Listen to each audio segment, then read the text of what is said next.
I think it's always been a vibration in me since I was little. In fact, I don't think that I already know that for absolute fact. It's always been a vibration that was in me since I was little. So, as I got older, you know, everybody had a dread that we used to go get trees from. You know what I mean? Mm-hmm. And fucking with the dreads, you know, we had homies that was really involved in fucking with dreads, real stuff. So motherfucker always listen to reggae. We be at the sun splashes. It's just a part of being a Dago down mood, that Rasta. In my generation anyway, and the generations before me, a lot of little homies now don't even listen to reggae. So long story short, now I'm talking about the very, very beginning. Listen to Steel Pulse, listen to reggae. Back when I thought a Rasta was a motherfucker with dreadlocks that was a Jamaican hella blow weed. That's what I thought a Rasta was. I didn't realize the real dynamics and the depth behind it. Long story short, I'm fucking with dreads. I know how to speak patois lightweight, you know what I mean, just from fucking with them, you know, and I just didn't have that vibration in me anyway of being on some third world, some yacht mind timing, you know what I mean? So I come to the pen and bump into some Belizean homies. Now, I never was up on Belizean homies. I always knew about Jamaicans, but I know about Belizeans. But it's a gang of homies from L.A. that's from Black T-Stones, my boy Shadow. Shadow was some of the first Belizean I met that really laced me on what Rastafarianism is about Haile Selassie and started really bringing some meaning to a lot of the music and the things that I had been listening to from fucking with the dreads on the street. But I didn't know the dynamic behind it, homie. You know what I mean? But like I said, that vibration always been there. So now, it's commonly known that Belizean homies really don't fuck with nobody. They got their own turf, like they from 20s, excuse me, did I say he's from Blackstone? He from 20s. Shadow from 20s. He from neighborhood 20s, but they got their own little shit called BZP, which is Belizean Posse. So anyway, they known for really not fucking with nobody, but they hella fuck with me. I done had a gang of homies that's Belizean, that's Fellies, and just to really learn different things. And one of my, matter of fact, you know what? Watch this. I'm finna do something right now. I hope my boy still got his line. I'ma really fuck with y'all on some real life shit right now. And on my mama, this ain't even scripted. I'm finna call my homeboy right now. Hold on. Let me see if I can do this shit.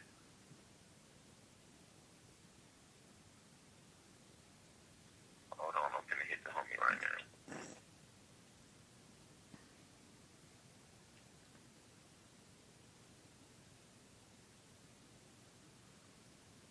Hold on, y'all.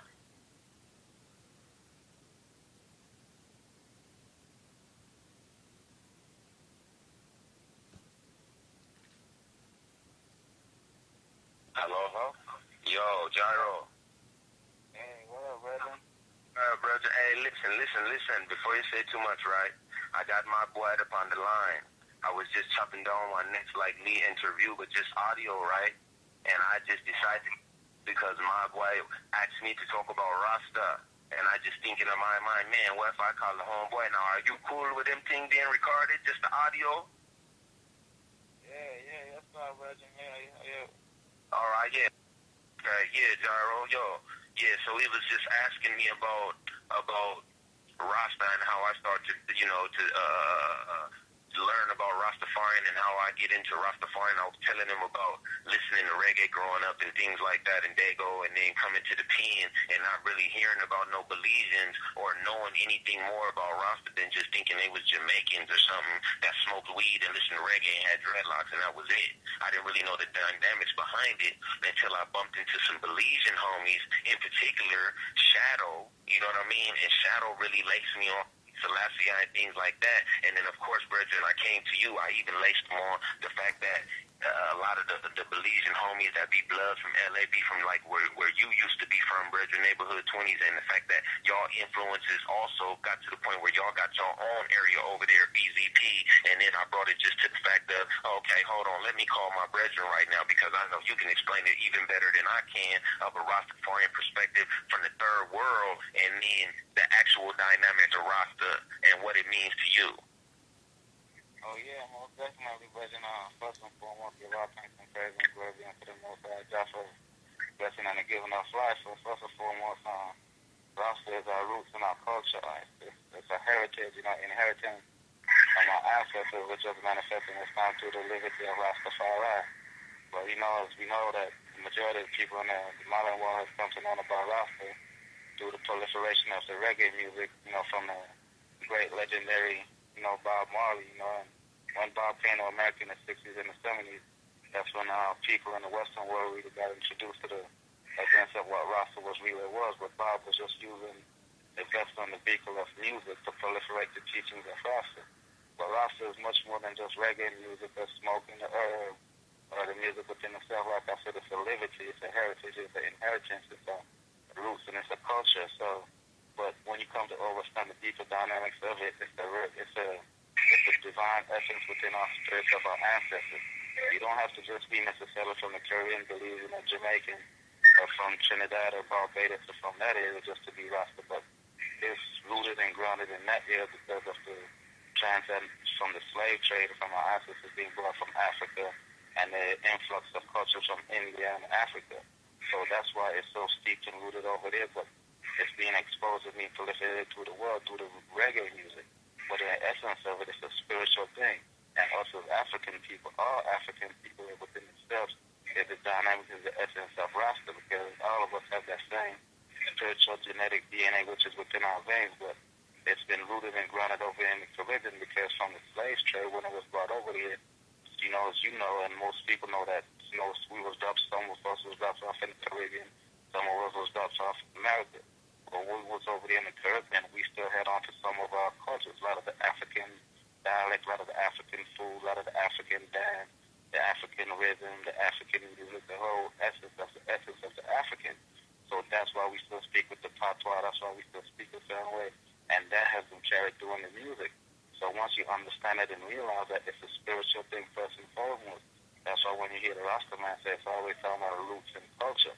But the roots and culture isn't just confined to the Caribbean, it's a roots and a culture that's ultimately going to be proliferated throughout the whole world for us as Africans. So that's the dynamics of it, and that's why a lot of brothers like you, Brothers Spank, and brothers in America, it naturally gravitate to it after most brothers in America, grew up in the Christian faith or come to know about Islam or whatever. But the only thing that really completes us as Africans is Rastafari, because Rastafari, as in the work was Marcus Garvey, he said Africa is for the Africans, Europe is for the Europeans, and that's what it is. We have to have our own thing. Let the white man have his Christianity. Let the Muslim let the Arab have his Islam. So where's the black man religion now? Where's the black man God? So we have to have that same self-upliftment, that self-realization, that self-understanding to know that we have to have our own essence. And that's the beauty and that's the essence of what Rastafari is, because it's ours. It's something that we could claim on to. And that is very important for us as Africans. It's very important for us as Africans because Haile Selassie was the last African emperor that sat upon a throne in Africa. That within itself is very important, and that's why we hold him in such high esteem. It's not the per se to say Haile Selassie is God in the flesh, but it's significant in essence that he is the last monarchy that sat upon the African continent. That in itself is very important, and when you understand and study it, that's what the prophecy by the Honorable Marcus Mosiah, he prophesied for the Africans, even over here in America in the 1920s. He said, look to Africa for the coming of a black king. And that was the last prophecy that was fulfilled in Africa. So that in itself is very important. So that's why we honor and venerate Marcus Garvey, Selassie, and Prince Emmanuel. So that's in its essence. With a nutshell, you have to understand that's what it is. It's just about our roots and our culture and our heritage, which is the spiritual liberty. When you come to understand it within the essence of Rasta, beyond the music and the culture, it comes back to the liberty. That's why we always hear the Rasta man say the liberty. What is liberty? Liberty is a combination of two words, living and spirituality. So therefore, the essence of Rasta within our culture and our heritage is a living spirituality, which is the essence of Rasta, which is love and harmony and unification, which is deep knowledge of ourselves, our roots and our culture and our history. Because once we come back to the knowledge of ourselves and understanding who we are, first and foremost as Africans and as people, as that divine essence and that beautiful heritage which we have within our spiritual genetic DNA, it could never be taken away, whether you're in Belize or in Jamaica or out here in America. So that's the beauty of it. And Hey, brethren, that's exactly what I was telling her. Excuse me for cutting you off, but he was asking me how I came to be a Rasta, and I was just explaining to know what I mean? Exactly. And you always have that bridging in. Like how you said, you coming into prison and running into my homeboy, Baby Shadow, and then running into me. It's a divine linking because nothing is coincidence and nothing is by accident. And us, Belizeans and coming over here, and the beauty of that is that we being able to relate and have that connection also. Because even though we was born and raised in Belize, we come over to America, we being exposed to the American lifestyle, but even within that essence of us being lost in that and being brought to prison also, we have that blessing and that gift to return to our divine self, or return to our Ubusin and culture, and then doing that, the Most High place within His divine will to have brothers like you and us linking up and meeting, and therefore we could share our essence with you, and you could share essence with us, and us being able to relate, like when we were fellas and when we linked, even before we even linked in a physical form, the Most High had already sent brothers your way to let you know about me, like the brother, homie, Baby Insane, Baby Shadow, and all these brothers, and let you know it's a divine linking. So therefore, when you come to understanding it, and when we came to linking, it wasn't something that was foreign to you. It was something that's already within your spirit. You see what I'm saying? And you know what the cold part about it is? I want to share this too, because a lot of times people might believe that the brother that you done ascended to be now is who you've always been. They don't understand that. The main thing is you coming from the same urban area, the same ghetto that the average young brother that's coming out there right now is, and these people is believing, oh, well, he must be some type of scholar. He must be a dude that don't know my shoes. Come on, man. It's funny, and I bring us to that point, Job, because what if I would have met you at the time when you was banged out, socking fools out on the basketball court and all that? We would have just been in the hole together. I met you at a time when you was in your spiritual righteousness and you was able to touch me with something more positive, bro. And that shit make me feel, homie, that that shit just resonates. But like I ascend and I ascribe to be followed like you done did.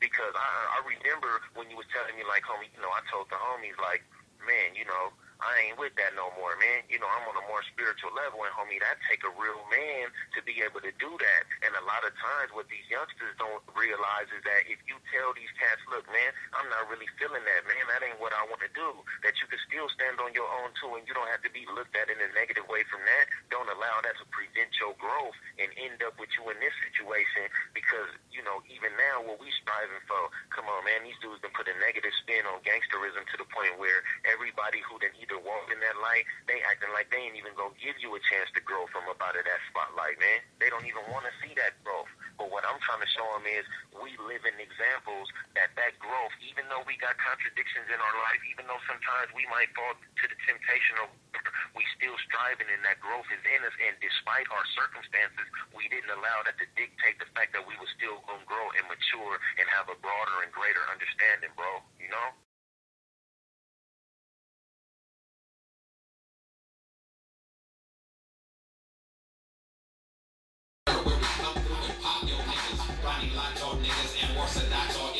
Still be in the turf rocking like nigga, fuck y'all feelings. This little mad guy ain't tight from 70 yards, and the millions feels like I'm a self as I'm dipping back to the car. Bloody in the paint car, still choked up. Somewhere between niggas who ain't ballin' but ain't squared up. That's why my mask twisted up and the 40 things stay tough. This generation trickeration and my niggas chasing bucks. Blowing purple, going nuts. White mouth like Al Joseph, stomach growling blood. Now stay focused, I got the set on my shoulders. Plus the memory of Pelican Bay.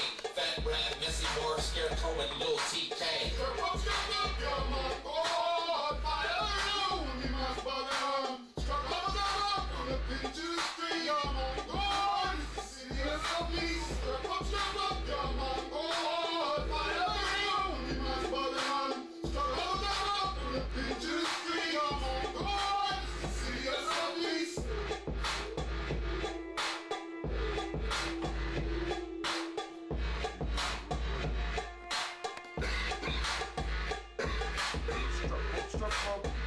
Young Spank, every day with the stank, we in the tank, doing the damn thing, me and Dig that, Spank in the game, blade wine, they fire pot room like that, teach you how to do it like a super cat, not dread in fact, Rastafarian, super cat, Dig that on the beats, yeah, smoke one.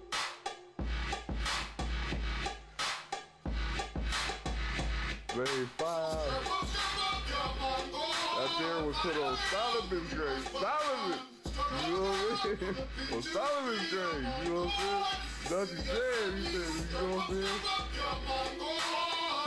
It's black, you know what I'm saying? Like an olive tree.